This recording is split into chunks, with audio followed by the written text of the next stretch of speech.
করে মহিলা চিকিৎসককে ধর্ষণ করে খুনের ঘটনায় তোলপাড় গোটা দেশ। সুপ্রিম কোর্টের একাধিক গাইডলাইনের পরেও আন্দোলনে একটুও ভাটা পড়েনি। তবে সুপ্রিম কোর্টের শুনানির পরেই মুখ্যমন্ত্রী মমতা বন্দ্যোপাধ্যায় জানিয়েছিলেন এবার উৎসবে ফিরুন।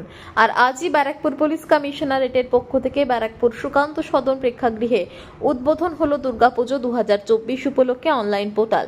এদিন ব্যারাকপুর পুলিশ কমিশনারেটের নগরপাল অলোক রাজৌরিয়ার হাতে উদ্বোধন হয় আসান নামের এই নতুন পোর্টালটি।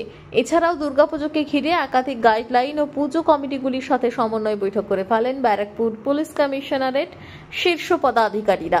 এই দিন নগরপাল ছাড়াও অনুষ্ঠানে উপস্থিত ছিলেন ব্যারাকপুর মহকুমার শাসক সৌরভ বারিক, ব্যারাকপুর পুলিশ কমিশনারেটের উপনগরপাল সদর অতুল বিশ্বনাথান, উপনগরপাল উত্তর গণেশ বিশ্বাস, উপনগরপাল বিশেষ বিভাগ জয় টুডু, ব্যারাকপুর পৌরসভার পৌরপ্রধান উত্তম দাস সহ দমকল, পরিবেশ, রাজ্য বিদ্যুৎ পর্ষদ, সিএসসি, স্বাস্থ্য দপ্তর সহ বিভিন্ন দপ্তরের আধিকারিকেরা।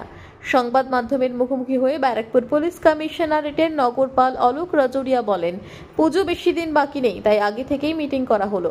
সব দিক খতিয়ে দেখা হচ্ছে, নিরাপত্তার বিষয়টাও বাড়তি নজর দেওয়া হবে।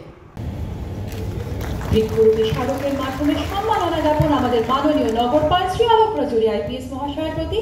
ধন্যবাদ স্যার। স্যারকে আসুন।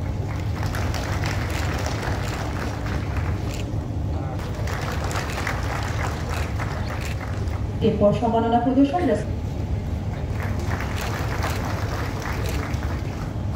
সম্মান প্রদর্শন সম্মানীয় এডিসিপি সেন্ট্রাল স্যারকে সম্মাননা জ্ঞাপন করার জন্য। ধন্যবাদ স্যার।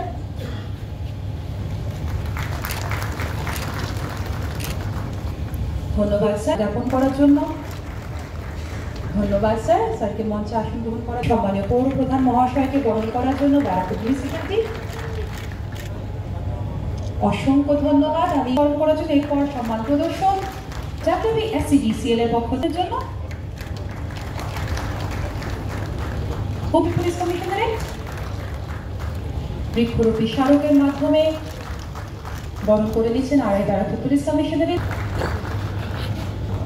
অসংখ্য ধন্যবাদ স্যার। এবং এর সাথে সাথেই আজকে আমরা এগিয়ে যাব আজকের এই অনুষ্ঠানের মূল পর্বে, যেখানে অনলাইন অ্যাপ্লিকেশনের।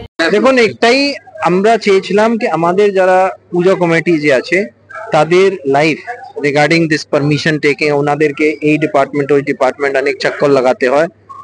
আগেবারে আমরা এই সিঙ্গেল উইন্ডো করতাম, বাট ওদেরকে ফিজিক্যালি আসতে হতো। এইবারে আমাদের এটা প্রচেষ্টা আছে কি ওদের পুরা বাড়িতে বসে বসেই নিজে ইনফরমেশন দেওয়ার পরে ওরা পারমিশন পেয়ে যায়, সেটা আমরা চেষ্টা করছি। আপনারা দেখছেন সংবাদ শিরোনাম।